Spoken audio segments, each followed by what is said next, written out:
Potem pa imamo v našem biznisu, pa ne glede na to online biznis oziroma ali že uporabljamo ta spletna orodja ali ne, imamo 3 zadeve in sicer prva stvar je takole, naše ciljne skupine v bistvu in bom rekla v bistvu je naša glavna naloga, da jim skomuniciramo, kako jim pravzaprav rešujemo njihov problem oziroma kako podpiramo njihovo vizijo. Zdaj, če po domače rečeno je tole pravzaprav, oziroma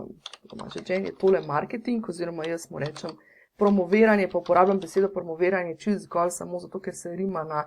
vizioniranje, pa na kreiranje, pa tako naprej, skratka gre pa pravzaprav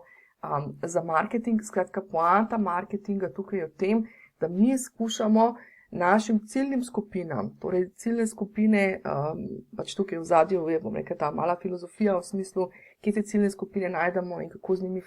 komuniciramo. Skratka, jim skušamo preko naših različnih dejavnosti skomunicirati, kako jim pomagamo reševati njihov problem oziroma uresničevati njihovo vizijo.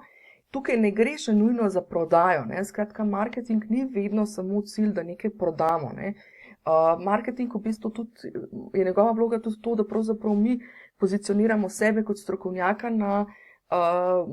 tem določenem področju in tako naprej, ne? Skratka, naša glavna naloga torej tukaj pri marketingu oziroma promoviranju je pravzaprav to, da torej te ciljne skupine jim pokažemo to pot do reševanja problema oziroma uresničevanja vizije. Pa tukaj čisto je en namig, ne,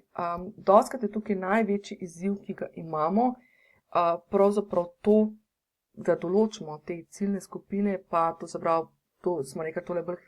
k vizioniranju spada, ampak v bistvu največji problem je dostikrat tukaj oblikovanje sporočila, kaj pravzaprav je problem, ki ga rešujemo oziroma vizija, ki jo uresničujemo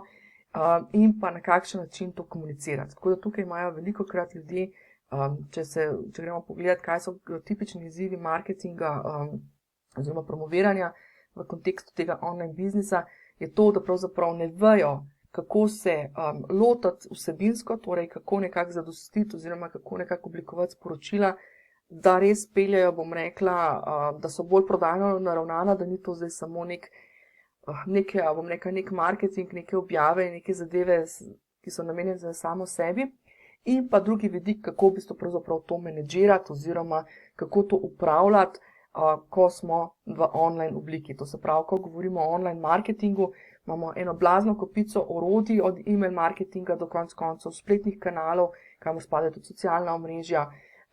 do spletnih strani, podcastov in vsega živega. Skratka, kako se to spraviti v en tak sistem, da bojo te zadeve stale, pa da so nam potem tudi za nas dosti